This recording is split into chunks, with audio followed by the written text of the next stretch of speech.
Assalamualaikum warahmatullahi wabarakatuh. Perkenalkan, saya Siska Mitrianova STPMM. Saya adalah salah satu dosen di Prodi Studi Kewirausahaan Fakultas Seni Rupa dan Desain di Institut Seni Indonesia Padang Panjang. Bidang keilmuan saya adalah manajemen dan saat ini saya dipercayakan untuk mengampu beberapa mata kuliah di bidang manajemen. Adapun beberapa mata kuliah yang saya ampu saat ini adalah kewirausahaan, bisnis dan entrepreneurship, etika bisnis, pengantar bisnis dan industri, bisnis desain, dan lain-lainnya.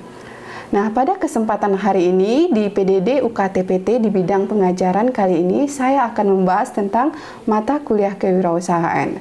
Nah, mata kuliah kewirausahaan adalah salah satu mata kuliah wajib di prodi kewirausahaan maupun di prodi di luar kewirausahaan, karena mata kuliah kewirausahaan itu adalah salah satu mata kuliah institusi.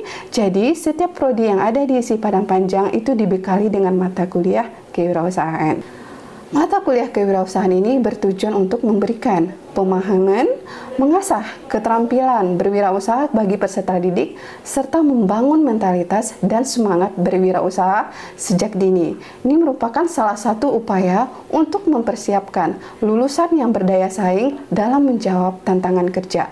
Adapun teknik pembelajaran pada mata kuliah kewirausahaan itu variatif, teacher center learning, student center learning, small group discussion, cooperative learning, dan juga case study. Nah, pada mata kuliah kewirausahaan ada 16 kali pertemuan dengan asesmen dilakukan dengan bobot penilaian. Yang pertama adalah UTS. Ujian tengah semester itu dibekali dengan bobot 20%, ujian akhir semester ada 30%, proposal usaha nantinya akan diberi bobot 20%, tugas kelompok 20%, dan keaktifan mahasiswa ketika berada di kelas itu 10%. Baik, untuk capaian mata kuliah kewirausahaan, yang pertama yaitu mampu menjelaskan tentang konsep dasar kewirausahaan. Yang kedua, mahasiswa mampu memahami tentang motivasi dari kewirausahaan. Yang ketiga, mahasiswa mampu memahami tentang modal dasar dari kewirausahaan. Yang keempat, mahasiswa mampu memahami tentang studi kelayakan bisnis.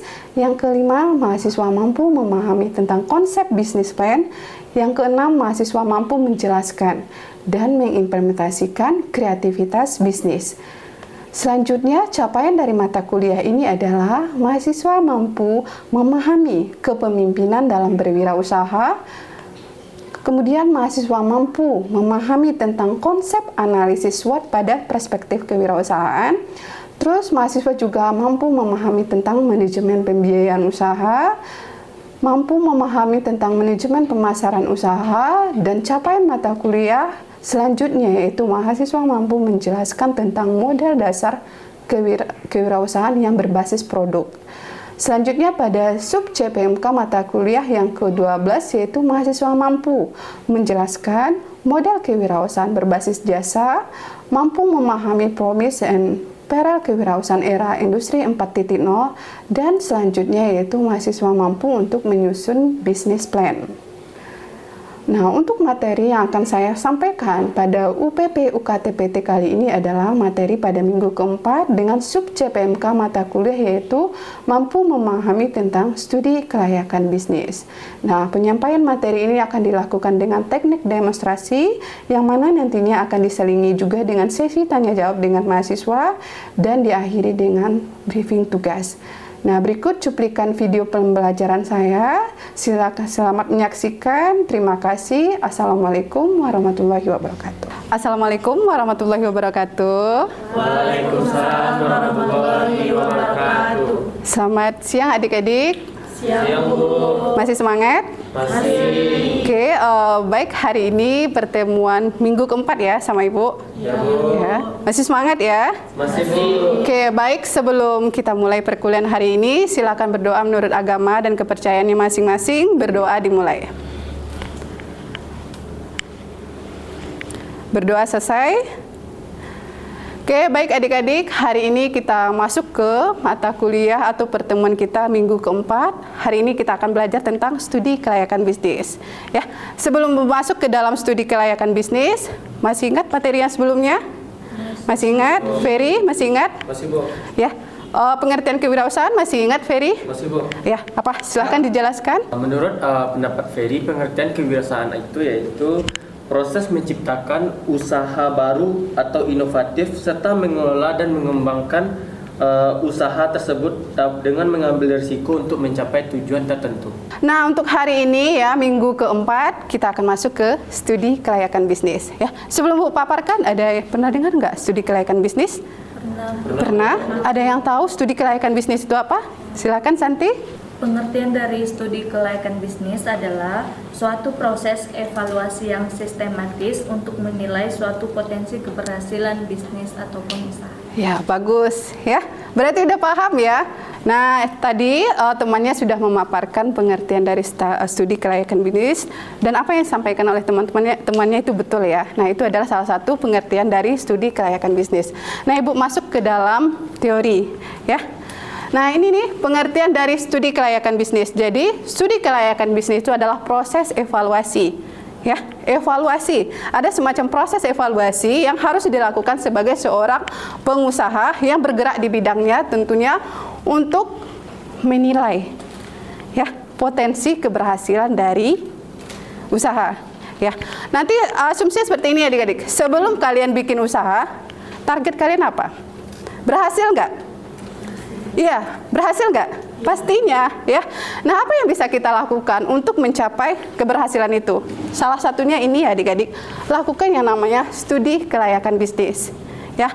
Nah, selain itu, studi kelayakan bisnis itu adalah analisis mendalam.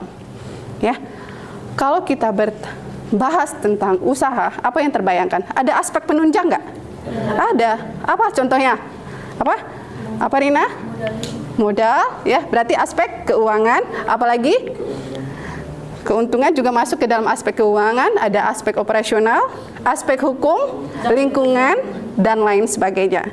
Ya, jadi di dalam studi kelayakan bisnis kita harus melibatkan analisis mendalam terhadap segala sesuatu aspek yang ada di bisnis, ya, baik itu aspek pasar, keuangan, operasional, hukum, dan lingkungan. Nah, selanjutnya studi kelayakan bisnis itu kira-kira dapat apa? Meminimalkan risiko kegagalan. Artinya apa yang harus kita lakukan? Ada semacam mitigasi. Ya, adik-adik punya usaha, pasti nantinya ada tantangan. Iya enggak? Ya, ada. Salah satu tantangannya apa? Misalnya pesaing. Tantangan enggak? Nah, ketika kita melakukan studi kelayakan bisnis, kita akan dapat meminimalkan risiko serta mengoptimalkan keberhasilan. Ya, target kita apa sebagai seorang pengusaha? Berhasil. Iya enggak? Goals kita apa? Berhasil enggak? Nah, berhasil ya. Jadi untuk itu adik-adik perlu yang melakukan yang namanya studi kelayakan bisnis. Sampai di sini bisa dipahami? Bisa, Bu. Bisa? Ada yang mau ditanyakan? Ya. Tidak ada? Kita lanjut ya. Nah, menurut analisa adik-adik, studi kelayakan bisnis itu sudah kita lakukan. Ada nggak tujuannya? Ada nggak? Ada. Ya, tujuannya apa? Nih, ya, kita akan mendapatkan informasi yang sifatnya akurat, apalagi komprehensif. Ya. Nah, untuk informasi yang sifatnya akurat, butuh nggak kita sebagai seorang pengambil keputusan? Ketika kita mengambil sebuah keputusan, itu didasarkan harus kepada informasi yang akurat dan komprehensif, ya. Nah, selain itu, studi kelayakan juga menyediakan yang namanya perencanaan bisnis. Kemarin minggu sebelumnya kita belajar tentang business plan, ya. Masih ingat business plan? Oke, ya. Ternyata studi kelayakan bisnis ini juga berperan penting terhadap sebuah perencanaan di dalam bisnis, ya. Sampai di sini ada yang mau ditanyakan? Bisa dipahami? Bisa. Terus apalagi yang menjadi tujuan dari studi kelayakan bisnis? Mengidentifikasi dan menganalisa, ya, risiko, apalagi peluang, apalagi tantangan. Masih ingat yang namanya analisis SWOT? Masih, ya, kita juga udah belajar tentang analisis SWOT. Nah, salah satu tujuan dari studi kelayakan bisnis itu adalah mengidentifikasi, menganalisa bagaimana potensi risiko, peluang, dan tantangan yang mungkin akan adik-adik hadapi nantinya ketika punya sebuah usaha. Ya. Jadi usaha itu tidak akan berjalan mulus, pasti ada tantangan dan hambatan. Nah, bagaimana strategi kita untuk meminimalisir hal tersebut dengan cara studi kelayakan bisnis, ya? Nah, ini studi kelayakan bisnis itu juga berperan dalam merumuskan strategi. Kalau adik-adik mau bisnisnya itu berdaya saing, bertahan, butuh nggak kita strategi? Butuh nggak? Butuh, ya. Nah, salah satu strategi itu seperti apa? Apakah strategi pemasaran? Ya, atau misalnya Bu, saya punya usaha nih bergerak di bidang kuliner. Salah satu strategi saya itu pemasaran, bisa jadi seperti yang sampaikan temannya Ferry. Nah, selain itu apa? Lokasi yang strategis, ada lagi harga yang berdaya saing, apalagi? Siti, apalagi? Ada lagi? Apa? Promosi, ya, sama dengan pemasaran. Nah, itu merupakan salah satu strategi yang bisa kita pilih, ya, sebagai competitive advantage, keunggulan bersaing. Tujuannya untuk apa? Agar usaha adik-adik berdaya saing, ya. Dan tentunya kita mau usaha kita bertahan lama nggak? Iya, pastinya, ya. Kita pasti mau usaha kita bertahan lama, diminati oleh pangsa pasar, profit yang tinggi, ya. Iya enggak? Iya, ya. Oke, kita lanjut.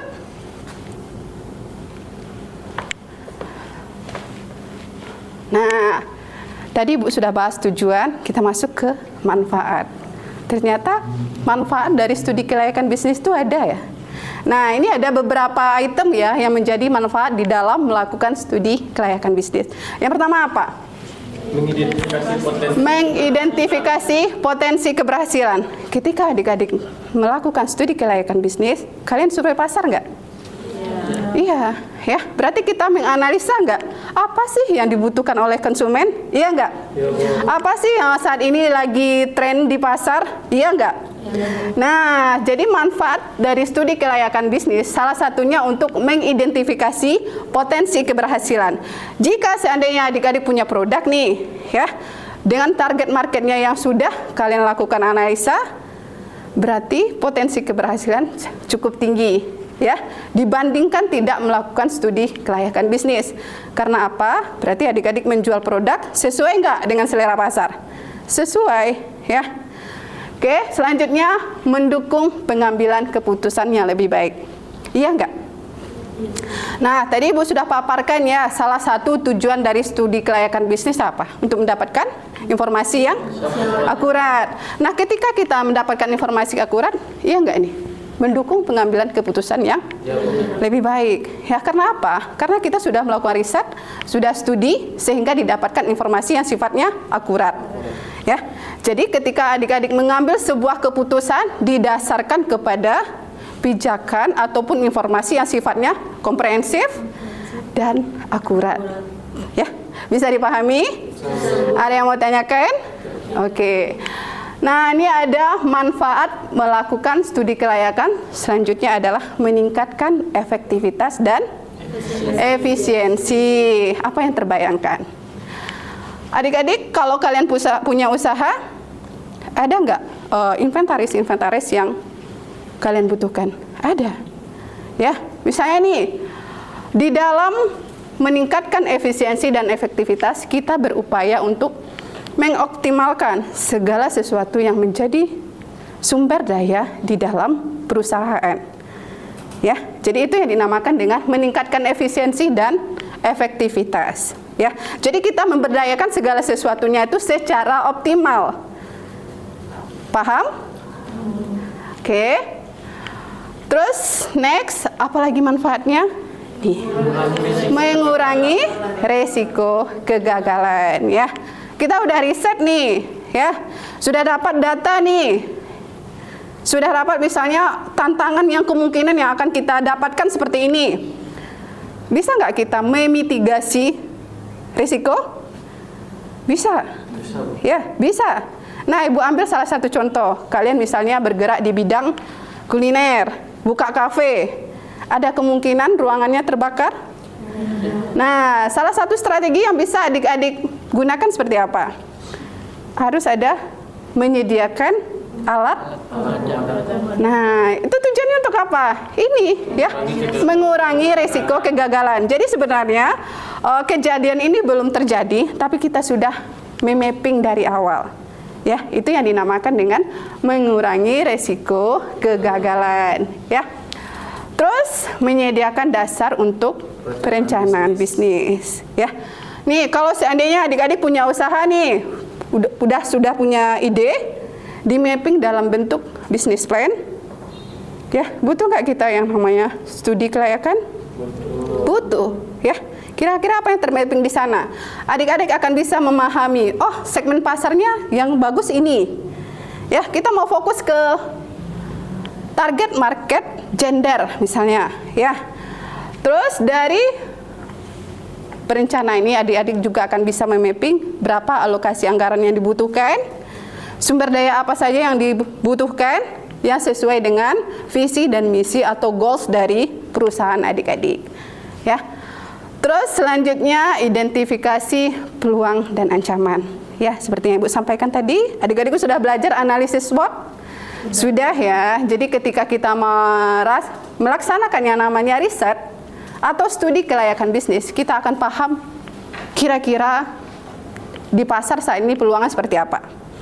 Ya enggak? Jadi intinya pernah dengar kata pandai-pandai membaca peluang pasar? Pernah dengar? Nah, konsepnya di sini, ya. Misalnya adik-adik pergi ke pasar nih, survei. Adik-adik lihat, kira-kira apa sih yang sedang dibutuhkan oleh konsumen saat ini? Peluang nggak? Peluang, ya. Nah, ketika kita memutuskan sebuah usaha, peluangnya ada nggak kira-kira ancaman? Ada, ya, ada. Ya, nah itu adalah salah satu manfaat dari studi kelayakan bisnis. Selanjutnya adalah mendukung pengembangan strategi kontingensi. Artinya seperti ini ya adik-adik. Kalian punya usaha, ya. Bisa jadi ada threat, ancaman dari kompetitor. Nah, bisa nggak kita memapping mitigasi risiko, meminimalisir risiko? Bisa, ya. Jadi kita harus memiliki strategi, ya. Pernah dengar kata strategi A, strategi B? Opsi A, opsi B. Nah, itu bentuk dari implementasi strategi kontingensi.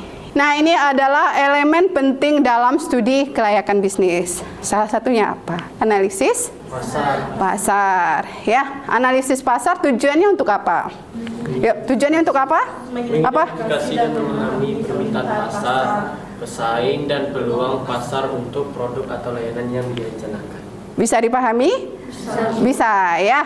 Jadi dalam analisis pasar tujuannya untuk mengidentifikasi, memahami permintaan pasar. Nama lainnya apa? Demand, pernah dengar? Demand, ya, permintaan. Nah, ketika adik-adik bikin usaha, target kita apa? Adanya permintaan dari konsumen, ya enggak? Ya, adanya permintaan dari pasar, ya. Terus di dalam pasar pasti ada pesaing, kompetitor. Butuh nggak kita analisa pesaing? Butuh nggak? Butuh, ya. Jadi kita bisa menetapkan strategi nih. Kalau seandainya pesaingnya bermain di harga, kita bermainnya di mana? Ya. Terus peluang pasar. Ya. Ketika kita melakukan studi kelayakan bisnis, dalam skop analisis pasar, kita mampu atau bisa melihat peluang. Nah, kira-kira ada nggak langkah-langkah yang bisa kita lakukan dalam analisis pasar? Ada. Ya, cara seperti apa? Yang pertama adalah penelitian pasar. Kita lakukan penelitian, ya. Berarti kita akan mendapatkan data yang sifatnya akurat nggak? Iya. Ya, penelitian seperti apa? Bisa jadi adik-adik observasi ke pasar, bisa jadi adik wawancara di pasar, ya. Bisa jadi, ya. Tujuannya untuk apa? Untuk mengidentifikasi kira-kira apa sih yang menjadi kebutuhan konsumen saat ini? Apa sih yang menjadi keinginan konsumen saat ini? Ya, itu akan adik-adik dapatkan ketika kalian melakukan yang namanya analisis pasar, ya. Terus analisis pesaing untuk menilai kekuatan dan kelemahan mereka. Perlu nggak kita analisis pesaing kita? Perlu, ya. Jadi dari analisis pesaing kita akan tahu, ternyata kelemahannya di mana. Nah, kita bisa menentukan strategi, ya. Jadi kalau seandainya kompetitor kita seperti ini, strategi kita apa? Ya, itu akan kita dapatkan dari analisis pesaing, ya. Untuk menilai kekuatan dan kelemahan. Kita misalnya adik-adik survei ke pasar, adik-adik sudah bisa mendapatkan informasi, kekuatannya di sini.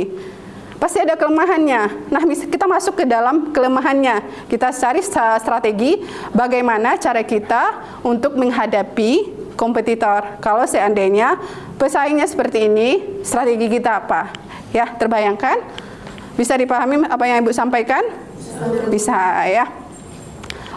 Dalam analisis teknis, tujuannya itu untuk menilai, ya, layak nggak teknis dari proyek atau bisnis, termasuk dia teknologi, seperti yang Ibu sampaikan tadi ya, kalau seandainya teknisnya seperti ini atau operasional seperti ini, perlu kita analisa kira-kira teknologi apa yang bisa kita gunakan, terus sumber dayanya seperti apa, infrastrukturnya seperti apa, itu masuk ke dalam ranah analisis teknis.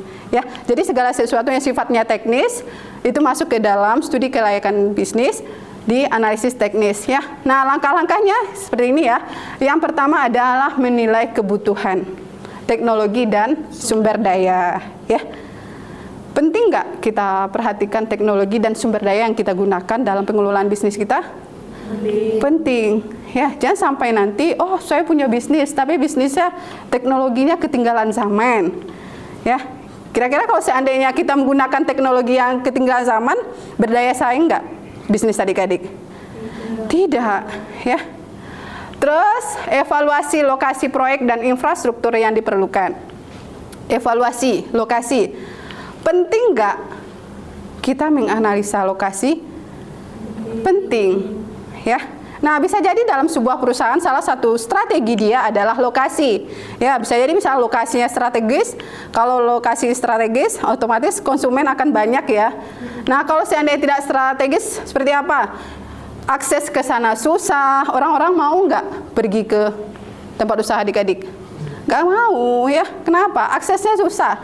Ya, atau misalnya nih, infrastrukturnya kurang. Ya. Misalnya adik-adik punya kafe nih, ternyata toiletnya nggak ada, tempat cuci tangannya nggak ada. Nah, kira-kira apa impactnya terhadap keberlangsungan dari bisnis adik-adik? Bisa jadi orang nggak mau berkunjung, ya nggak? Ya. Kenapa? Infrastrukturnya kurang, ya. Terus menyusun rencana operasional dan proses produksi, ya. Oke, ada yang mau tanyakan? Bisa dipahami? Bisa, ya. Terus ini ada analisis keuangan. Ya, lagi-lagi kalau di dalam studi kelayakan bisnis, dalam bisnis tidak akan terlepas dari yang namanya keuangan, ya. Nah, analisis keuangan itu untuk menghitung proyeksi biaya, pendapatan dan keuntungan untuk menilai apakah proyek tersebut untung sesuai dengan goals dari perusahaan adik-adik, ya. Ini ada langkah-langkahnya ya. Langkah-langkahnya yang pertama adalah menyusun proyeksi pendapatan dan biaya. Terbayangkan? Keuangan, adik-adik harus bisa membuat proyeksi. Ya, biaya yang kalian keluarkan itu berapa? Kira-kira pendapatannya seperti apa? Itu harus kalian mapping dan kalian proyeksikan. Ya, di dalam aspek keuangan. Terus seperti yang Ibu sampaikan tadi, menghitung break-even point. Ya, titik impas. Artinya apa? Angka di mana kita tidak untung, tidak rugi, tapi balik modal istilahnya, ya, bisa dipahami? Oke, lanjut. Nih satu lagi, analisis hukum dan peraturan, ya. Terbayangkan hukum dan peraturan? Terbayangkan ya. Jadi peran penting legalitas hukum itu sangat penting diperhatikan ya adik-adik. Tujuannya untuk apa? Memastikan bahwa proyek atau bisnis mematuhi semua hukum dan peraturan yang berlaku. Nah, itu bisa dijadikan sebagai strategi adik-adik dalam bersaing ya. Competitive advantage, keunggulan bersaing. Nah, langkah-langkahnya seperti apa? Nih, bisa jadi adik-adik mengidentifikasi izin dan lisensi yang diperlukan. Pernah dengar izin berdiri? Pernah ya. Penting nggak? Penting ya. Terus apa lagi? Menilai kepatuhan terhadap peraturan lingkungan keselamatan dan kesehatan. Ya. Ketiga, ya. Terus mengevaluasi hak kekayaan intelektual, HAKI, ya. Oke, ada yang mau ditanyakan? Ini satu lagi ya. Nih. Nih kesimpulan dan rekomendasi ya. Tujuannya untuk apa? Menyimpulkan. Ya. Apakah proyek atau bisnis yang layak dilanjutkan atau tidak berdasarkan hasil studi analisis, ya. Langkah-langkah seperti apa? Pertama kita ada menyusun kesimpulan dari analisa yang sudah kita lakukan. Yang kedua adalah memberikan rekomendasi apakah proyek atau bisnis yang harus dilanjutkan, dimodifikasi atau dihentikan. Ya, ini untuk aspek kesimpulan dan rekomendasi. Oke adik-adik, sampai di sini ada yang mau tanyakan? Ada yang mau tanyakan? Bisa dipahami tentang studi kelayakan bisnis? Bisa. Jadi sekali lagi Bu tekankan, studi kelayakan bisnis itu sangatlah penting ya. Jangan sampai nanti ketika adik-adik punya ide nih, langsung dieksekusi. Bu, saya punya ide saya bagus Bu, saya langsung bikin usaha. Jangan ya. Lakukan dulu studi kelayakan bisnis. Belum tentu ide yang adik-adik miliki itu diminati oleh pangsa pasar, belum tentu juga dia sesuai dengan selera pasar. Target kita apa? Menyesuaikan nggak dengan selera pasar? Harus ya. Nah kalau seandainya adik-adik tetap nekat, apa kemungkinan yang terjadi? Gagal. Bisa jadi ya. Akhirnya apa? Rugi nggak? Ya, Rugi ya. Kita udah menggelontorkan modal yang cukup besar untuk memulai sebuah bisnis tanpa ada riset pasar. Kita nekat, akhirnya salah satu kemungkinan yang akan terjadi adalah gagal. Ya, dan tentu itu bukan merupakan salah satu target dari seorang pengusaha, ya. Oke, ada yang mau ditanyakan terkait dengan materi studi kelayakan bisnis hari ini? Ada yang mau tanyakan? Atau Ibu lanjut ya? Untuk tugas, ini tugas kelompok. Ya, silakan adik-adik bikin small discussion group. Silakan bagi kelompoknya menjadi 2.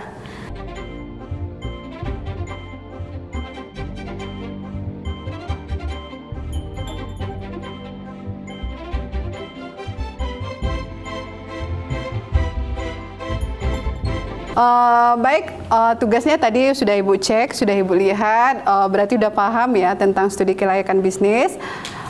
Untuk materi hari ini rasa Ibu cukup sampai di sini ya adik-adik. Tapi nanti kalau seandainya ada yang masih ragu nanti boleh tanya ke Ibu. Terus untuk materi juga Ibu share di WA grup adik-adik ya. Nanti bisa dipelajari, dibahas kembali. Kalau masih ada pertanyaan silakan gunakan WA grupnya atau boleh tanya kembali. Dan minggu depan Ibu akan mereview kembali ya terkait dengan materi hari ini. Oke adik-adik, terima kasih untuk hari ini. Selamat. Kita rasa Ibu udah cukup ya. Sampai ketemu minggu depan. Assalamualaikum warahmatullahi wabarakatuh. Demikian deskripsi mata kuliah kewirausahaan pada cuplikan video pembelajaran mata kuliah kewirausahaan. Banyak maaf. Terima kasih. Assalamualaikum warahmatullahi wabarakatuh.